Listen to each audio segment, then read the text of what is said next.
Assalamualaikum warahmatullahi wabarakatuh. My name is Laila Fajrin. Today I would like to present my presentation entitled Key Social Factors in Sociolinguistics, Class, Sex, and Age. So the first page we have introduction. Sociolinguistics is the study of how language interacts with and reflects social structures, norms, and behaviors. The use of language is influenced by three main factors: social class, gender or sex, and age. Social class reflect a person's status in society, often visible through their way of speaking, such as word choice and accent. Gender influences language style, where women tend to use more formal language forms, while men are more likely to use non-standard forms. So the age also play a crucial role, with younger generation often leading language changes such as new vocabulary, while older generation still maintain the traditional styles. So why this topic is significant? There are three reasons why this topic is significant. The first one is reflecting social identity. Reflecting social identity is the way people speak often signal their social background, gender identity or sex identity, or age group, helping to define and express who they are within a community. Sociolinguistics explores how these identities. So the second is capturing language change. Capturing language change is age-based. Linguistic differences often indicate trends in language evolution. Younger speakers tend to innovate and create new vocabulary, while older generations preserve traditional forms. So the last one is practical application. Practical application is understanding the social factors has real-world application, such as improving communication and in multicultural and intergenerational setting, developing more inclusive language policies, and addressing linguistic. There are three theoretical background in this topic. The first one is language and class. The language and class theory developed by Leboeuf is linguistic insecurity in 1960 explains how speakers of different social classes use different forms of language, with upper classes using more prestige forms. The second theory is language and sex, which was developed by Lakoff theory of gender speech in 1975 suggests that women's speech is more polite and indirect due to societal expectation, while men's speech is more direct and assertive. The last one is language and age. The theory is from Leboeuf in 1970, shows that language use changes across different age groups, with younger people adopting new forms and older generation keeping traditional ones. Okay, let's move to the analysis. The first one is about language and class.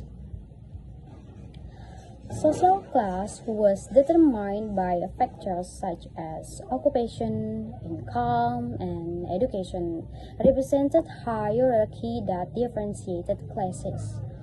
Based on example taken from a journal entitled Variasi Bahasa dan Kelas Sosial written by Rizka Hayati, 2021 English Education Study Program from the Faculty of Teacher Training in Education, Universitas Pekalongan. In Japanese society, ngoko is used by lower social classes for informal communication, while kromo is employed by middle and upper classes for more formal and refined interaction. So let's move to the example. When Japanese ngoko say, where are you going to be? Koe arep lunga menyang ngendi? While Japanese kromo say the way say where are you going to, panjenengan badhe tindak pundi. So the second example is the way they speak this is my father's house in Japanese ngoko to iki omahe bapakku, and in Japanese kromo the way they speak this is my father's house to meniko griyanipun romo kula. So this is the example of Japanese society between in language and class, showing that there are the differences language between lower class and upper class. And the second example is Labov New York study in 1966 investigated the pronunciation of the post-vocalic R or rhoticity in three department stores in New York City.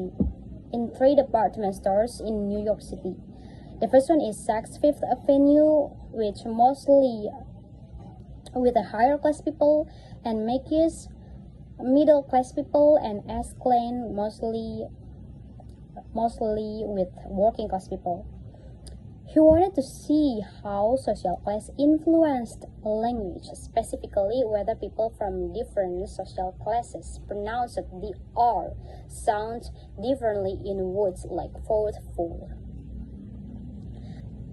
In the study, Labov asked employees from these stores to pronounce phrases with the word food floor and observed their speech patterns in casual and careful settings. For example, the pronouncing like word car, higher social class individuals will fully pronounce the R sounding like car, while lower social class individuals were more likely to omit the R, making it sound like car. So the finding from this study showed that employees in higher social class stores like Saks were more likely to use the rhotic in their speech, while employees in working class stores like S Klein used it less frequently. The study demonstrated that language use is strongly linked to social class, with people adjusting their speech based on social context and their awareness of it. And the second is language and age. Age can categorize people into several groups. Among them are children, teenager, and adult. An adolescent, the characteristic of adolescent is the first theory is from Adolescent Slang and Resistance by Penelope Arcades in 1988, case study on how adolescents use language to express their identity and resist the norms of parents or older generation. The characteristic is adolescents use slang and their speech differ from formal forms. So the example is when teens slang to express something incredible, they mostly say that's all lit, while adult or older generation says in a different way like that's exciting. So this the differences between adolescent and adults, because adolescent mostly use the new vocabulary or create the vocabulary in the development of a language. And the second example is the case study on the use of English slang among teenagers, focusing on how slang is a form of age-based linguistic innovation. The characteristic of English slang among teenagers is teenagers introduce new words or repurpose existing ones. For example, teenagers say suspicious to sus and truthful to no cap, or succeed impressively to slay, while older generation say it in a general word like suspicious, honestly, or impressive. And the third is language and sex.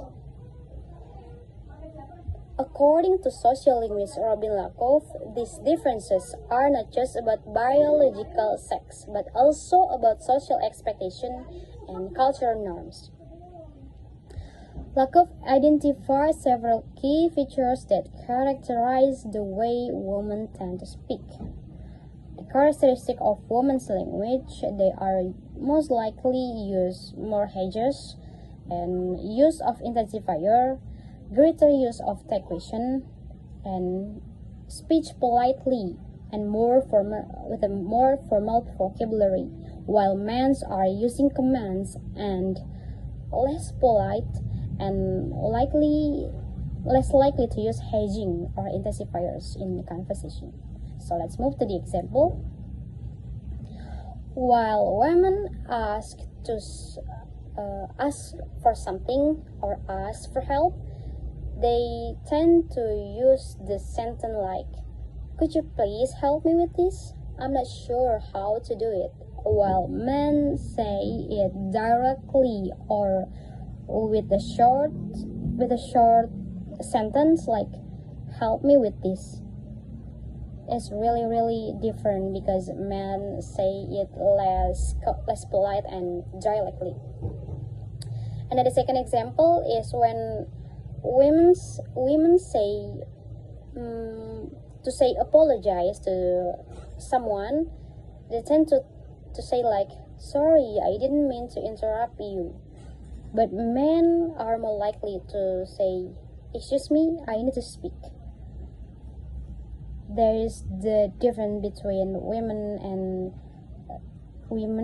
men to say in language and sex.